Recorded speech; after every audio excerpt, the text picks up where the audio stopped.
اس کے پاس کچھ دیر رک کر وہ سارا کے پاس چلایا تھا، کیونکہ سمی کے پاس طلال کے کہنے پہ مستقل طور پر ایک نرس ہائر کر دی گئی تھی، جبکہ جہانگیر اور طاہرہ احمد کے پاس ہی تھے۔ وہ ایک پرائیویٹ ہاسپٹل تھا جہاں بہترین علاج کے ساتھ روم میں جدید مشینری اور بہت سی سہولیات بھی میسر تھیں۔ احتشام سارا کے پاس کھڑا کچھ دیر تک اسے تکتا رہا۔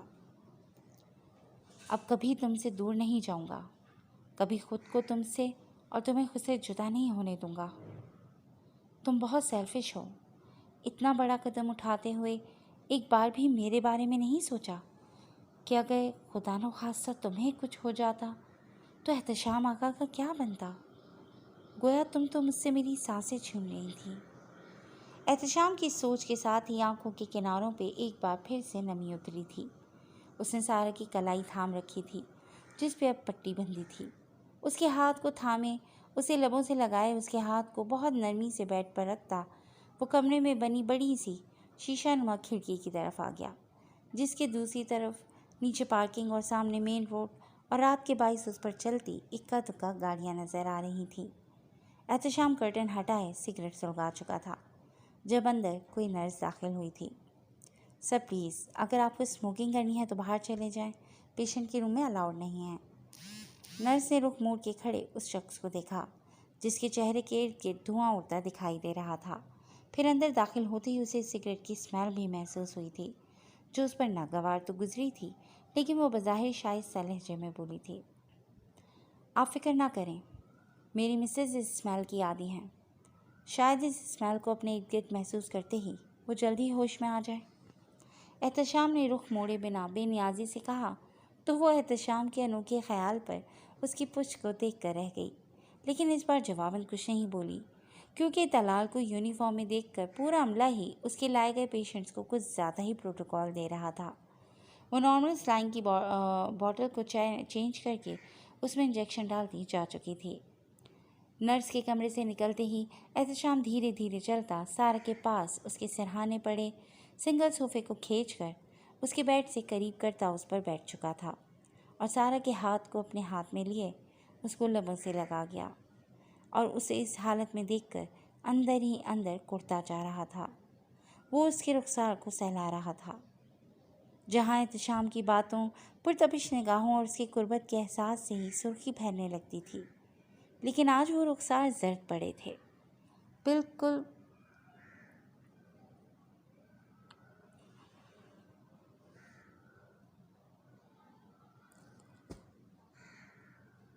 بالکل ایسے ہی جیسے گزشتہ دنوں ان کی زندگی تھی، جیسے خزاں میں شاخوں سے جدا ہونے والے زرد پتے۔ یہ انتہائی قدم اٹھانے سے پہلے ایک بار بھی ہم دونوں کے بارے میں نہیں سوچا۔ احتشام اس ہوش سے بیگانہ لڑکی سے شکوہ کرنا تھا۔ اچانک سے احتشام کا فون بجنے لگا تھا۔ دوسری طرف اینی تھی۔ احتشام بھائی، سوری آپ کو اس وقت ڈسٹرب کیا، لیکن بات ہی ایسی ہے۔ ایکچولی سمی جانے کہاں چلے گئے ہیں، وہ گھر پہ نہیں ہیں، رات کو تو وہ میرے ساتھ کمرے میں ہی تھے۔ میں تو سو گئی تھی، مجھے اور کچھ تو نہیں پتا، بس اتنا پتا ہے کہ کوئی کال آئی تھی اور وہ سننے کے لیے باہر گئے تھے۔ میں تو پھر نیند میں چلی گئی۔ اب کچھ دیر پہلے آنکھ کھلی تو وہ کمرے میں موجود نہیں تھے۔ پورا گھر بھی دیکھ لیا ہے لیکن کہیں نہیں ہیں۔ ماما پاپا سے پوچھا، انہیں بھی کچھ علم نہیں، وہ بھی بہت پریشان ہو رہے ہیں۔ سوچا آپ سے بات کرتی ہوں، شاید سمی نے آپ کو کچھ بتایا ہو۔ اینی کی آواز سے اس کی پریشانی جھلک رہی تھی۔ جی وہ میرے ساتھ ہی ہے، احتشام نے کچھ دیر کی خاموشی کے بعد مختصر سا جواب دیا، کیونکہ تفصیل میں جاتا تو بہت کچھ بتانا پڑتا۔ تو مطلب آپ نے انہیں کال کی تھی؟ خیریت تو ہے نا؟ آپ ٹھیک ہیں؟ اور سارا؟ اینی نے فکر مندی سے استفسار کیا۔ احتشام سمجھ گیا تھا کہ پاپا نے سمی کو کال کی ہوگی، جبھی اس کے بعد وہ مجھے کال کرنے کے بعد گھر سے نکلا تھا۔ جی سب ٹھیک ہے، آپ پریشان نہیں ہوں، میں تھوڑی دیر میں آپ کی طرف آتا ہوں، پھر بات کرتے ہیں۔ احتشام کو لگا کہ اب کچھ بھی چھپانا بے سود ہے، کیونکہ وہ اینی کی پریشانی بھاپ گیا تھا اور اس کی کنڈیشن کے بارے میں بھی سمی اسے بتا چکا تھا۔ آج نہیں تو کل اسے یہ سب پتہ چلنا ہی تھا۔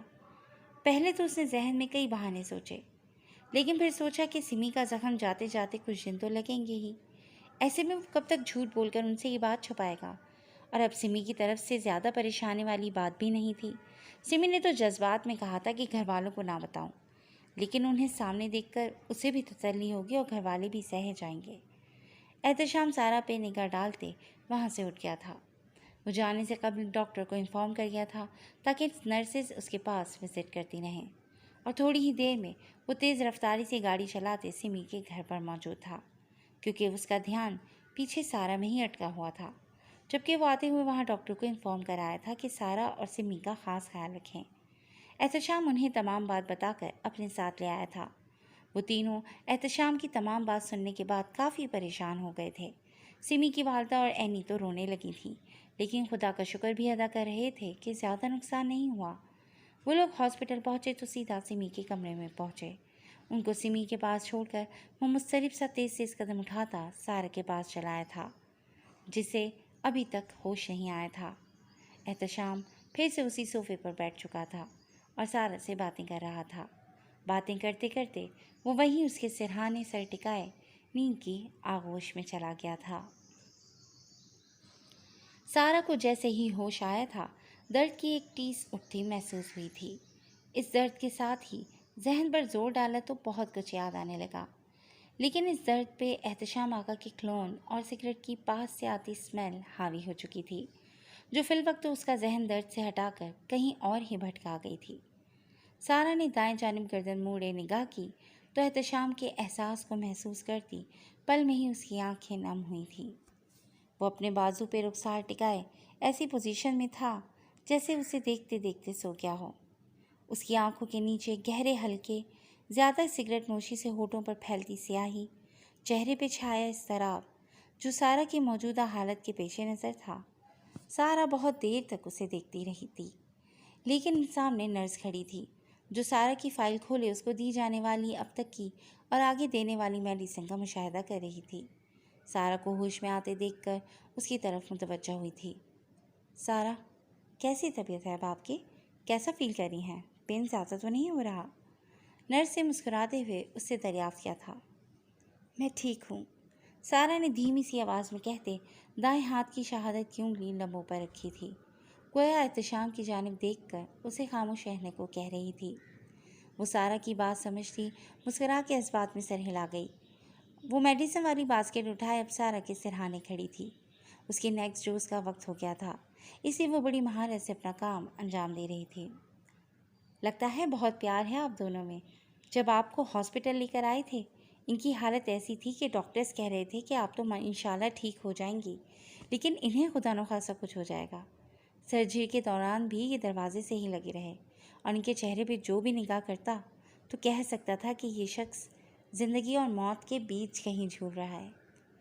مجھے نہیں پتا آپ نے ایسا کیوں کیا، لیکن آپ کو اتنے پیار کرنے والے شخص پہ ذرا بھی رحم نہیں آیا؟ آپ کو تو ان کی قدر کرنی چاہیے۔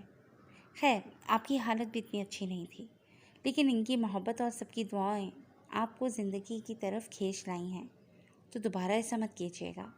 اپنی پریشانیوں اور تکلیفوں کو ایک پلڑے میں رکھیے گا اور دوسرے پلڑے میں اس شخص کی محبت کو، جو یقیناً بھاری ہوگا اور آپ کو ایسا کچھ بھی کرنے سے روک دے گا۔ جن کو محبت ملتی ہے وہ قدر نہیں کرتے، اور جو محبت کے لیے ترس جاتے ہیں انہیں سوائے دھوکوں کے کچھ نہیں ملتا۔ ایسے کئی کیسز آتے ہیں، ینگ گرلز اینڈ بوائز، اور اب تو بڑے بھی شامل ہیں، جو بے روزگاری، محبت میں دھوکے یا فیل ہونے پہ اور بہت سی وجوہات پہ سوسائڈ اٹیمپٹ کرتے ہیں، لیکن اپنے پیچھے کتنے لوگوں کو، رشتوں کو ادھورا کر جاتے ہیں، انہیں اس کی خبر ہی نہیں ہوتی۔ خیر، نئی زندگی مبارک ہو، اب اس کی قدر کیجیے گا، اپنے لیے نہ صحیح اس سے جڑے لوگوں کے لیے۔ نرس نے بھی اب کی سرگوشی کے انداز میں اسے اچھا خاصا بھاشن دے ڈالا تھا اور ساتھ ہی ساتھ احتشام کی حالت کے بارے میں بتایا تو سارا کی نگاہیں یہ سب سن کر نم ہو چکی تھیں۔ جواباً سارا آنکھوں میں نمی اور لبوں پہ مسکراہٹ سجائے اس بات میں سر ہلا گئی تھی۔ کچھ ہی دیر میں نرس اپنا کام ختم کر کے جا چکی تھی۔ سارا نے پھر سے گردن موڑے احتشام کو دیکھا تھا، جو شاید تھکاوٹ کے باعث گہری نیند میں تھا، ورنہ وہ تو ذرا سی آہٹ پہ اٹھ جایا کرتا تھا۔ اس کے ساتھ ہی سارا کے ذہن میں بہت سی باتیں گردش کرنے لگی تھیں، اور پھر پاشا کی اس بات پر جس کی وجہ سے سارا نے اپنی جان لینے کی کوشش کی تھی، اس بات پر آ کر اس کا ذہن جیسے رکسا گیا تھا، اس سے آگے کچھ سوچا ہی نہیں گیا۔ احتشام، آپ نے میری جان کیوں بچائی؟ کیوں ہاسپٹل میں لائے؟ مجھے مر جانے دیتے، میں اب کیسے خود کو بے قصور ثابت کروں گی؟ میں تھک گئی ہوں، ہار گئی ہوں اور صفائیاں نہیں دے سکتی۔ سارا سسکتے ہوئے خود سے بڑبڑائی تھی، جبکہ احتشام جو کہ بازو پہ ایک رخسار ٹکائے ہوئے نیند میں تھا، اس کا چہرہ سارا کی طرف ہی تھا۔ بے خودی میں سارا کا ہاتھ بڑھا اور احتشام کے رخسار پہ آ ٹھہرا۔ وہ خود کو روک نہیں پائی تھی، وہ اسے محسوس کرنا چاہتی تھی کہ واقعی وہ اس کے پاس پھر سے موجود تھا یا یہ سب محض ایک خواب ہی تھا۔ وہ لمس جو احتشام کے لیے راحت کا باعث تھا، اسے محسوس کرتے ہی وہ سارا کے ہاتھ کو چھوتے اسے پکڑتے ہوئے بیدار ہو گیا تھا۔ سارا اس کے کسمساتے ہی پھر سے آنکھیں موند چکی تھی، کیونکہ اسے ڈر تھا کہ احتشام اب اس سے ایسا کوئی سوال کرے گا تو وہ سہ نہیں پائے گی۔ شاید وہ اپنی آنکھوں سے بہنے والے آنسو صاف کرنا بھول گئی تھی، یا اس لیے بھی نہیں کر پائی کہ اس کا ہاتھ تو احتشام کے ہاتھ میں تھا۔ سارا؟ احتشام نے بیدار ہوتے ہی پہلی نگاہ سارا کے چہرے پر کی تھی اور اس کی آنکھوں کے کناروں پہ نمی کو دیکھ کر مضطرب ہو گیا تھا۔ اس کے آنسو پوروں میں چنتے ہوئے اسے محبت سے پکارا تھا، سارا آپ رو کیوں رہی ہیں؟ پین زیادہ ہو رہا ہے، ڈاکٹر کو بلاؤں؟ احتشام اتنا تو جان گیا تھا کہ وہ ہوش میں آ چکی ہے اور وہ سمجھا کہ یہ سب اس سے ناراضگی کے باعث کر رہی ہے۔ اوکے، میں ڈاکٹر کو بلا کر لاتا ہوں۔ احتشام اس کی طرف سے خاموشی کو بھانپتے ہوئے انگڑائی لیتا گردن کو دائیں بائیں کرتے اپنے اعصاب کو واپس پہلی حالت میں لانا چاہتا تھا، جو بے آرامی اور ٹینشن کے بعد تناؤ کا شکار لگ رہے تھے۔ احتشام کے اٹھتے ہی سارا نے اسے ہاتھ سے تھامے روک لیا تھا۔ اس کی ضرورت نہیں ہے، سارا نے مختصر سا جواب دیا تھا۔ تو پھر یہ آنسو؟ اگر ان کی وجہ میں ہوں تو I am really very sorry, یہ سب میری وجہ سے ہوا۔ اگر میں آپ کو اکیلے چھوڑ کر نہ جاتا تو یہ سب نہ ہوتا، لیکن اب سے کبھی بھی آپ کو یوں اکیلے چھوڑ کر نہیں جاؤں گا۔ بس سب کچھ ایک بھیانک خواب سمجھ کر بھول جائیں۔ میں واپس آ گیا ہوں نا، اب خود سے زیادہ آپ کا خیال رکھوں گا۔ احتشام نے سارا کی آواز پر پلٹ کر اسے دیکھا، جو اس سے نظریں چرانے میں یوں مصروف تھی جیسے پتہ نہیں کون سا جرم سرزد کر بیٹھی ہو، کیونکہ اس کے ذہن میں ابھی تک وہی بات اٹکی ہوئی تھی جو اس کے بیرونی زخم سے کہیں زیادہ اسے اندر ہی اندر تکلیف پہنچا رہی تھی۔ مجھے معاف نہیں کریں گے؟ احتشام پھر سے اس کے پاس بیٹھتے مسلسل اسی پہ نظر جمائے ہوئے تھا۔ گزشتہ باتوں کے لیے آپ کو معاف کر دوں تاکہ آپ نئے جرم کے لیے جو میں نے پہلے کی طرح سرزد نہیں کیا، اس کے لیے مجھے پھر سے کٹہرے میں لا کھڑا کریں، ہے نا؟ لیکن اب میں کوئی صفائی نہیں دوں گی۔ اچھا تھا کہ آپ مجھے مر جانے دیتے۔ سارا نے روتے ہوئے پہلی بار احتشام کی جانب دیکھا تھا۔ خود کیسے جی پاتا، کیسے زندہ رہتا؟ میری سانسوں کے لیے سارا احتشام کی سانسوں کا چلنا بہت ضروری ہے۔ آپ یقین نہیں کریں گی، میں دروازے کے باہر تھا لیکن ایک پل پہ بھی نگاہیں سامنے آئی سی یو مانیٹر سے نہیں ہٹا سکا۔ آپ کی سرجری کے دوران میری نگاہیں آئی سی یو مانیٹر پہ ہی تھیں، جس پہ آپ کی ہارٹ بیٹ ریٹ شو ہو رہی تھی۔ آپ کی دھڑکنوں کی رفتار کے ساتھ ساتھ میری دھڑکنوں کی رفتار بھی کم اور زیادہ ہو جاتی تھی، اور میں نے بمشکل خود کو سنبھالے رکھا، اس امید کے ساتھ کہ ہمیں پھر سے ملنا ہے۔ کیوں کی آپ نے ایسی حرکت، جبکہ آپ کی سانسوں پہ، آپ کے وجود پہ میرا حق ہے؟ جب میں نے آپ کو کبھی تکلیف نہیں پہنچائی تو آپ کو کس نے یہ حق دیا تھا کہ آپ خود کو ہرٹ کرتی؟ مانتا ہوں گزشتہ کچھ روز میں میرا رویہ شدید برا رہا ہے، اس میں آپ کو ہرٹ بھی کیا ہے۔ میں نے جو کچھ کیا اپنے ٹریک سے اتر کر، اپنے مزاج سے ہٹ کر کیا، لیکن اس کے لیے میں ہر سزا کے لیے تیار تھا۔ لیکن مجھے نہیں پتا آپ سیدھا میرا دل پہ وار کریں گی، میری جان لینے کی ہی کوشش کریں گی۔ آئندہ بہت محتاط رہوں گا۔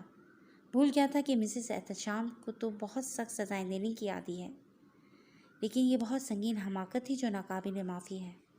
اس کی سزا آپ کے ٹھیک ہو جانے کے بعد ضرور ملے گی، تاکہ آپ پھر سے ایسا کرنے کا سوچے بھی مت۔ احتشام ذو معنی گفتگو کے ساتھ آنکھوں ہی آنکھوں میں جھانک کے اسے بہت کچھ باور کروانا چاہتا تھا۔ وہ اس کے چہرے سے نظریں ہٹا گئی تھی کہ ان آنکھوں کی مچلتی خواہشوں کو تا دیر محسوس کرنا محال تھا۔ آپ جانتے ہیں نا، اس شخص نے جو بات کی تھی وہ میرے کردار پر دوسرا وار تھا، اور میں آپ کی آنکھوں کی پہلی بے اعتنائی کو نہیں مٹا سکی تھی، تو اس سوال کے اٹھنے کے ساتھ ہی پیدا کرتا بے اعتباری کو پھر سے کیسے برداشت کرتی؟ اس سب سے میرے لیے یہ آسان تھا۔ سارا نے نظر چرائی تھی۔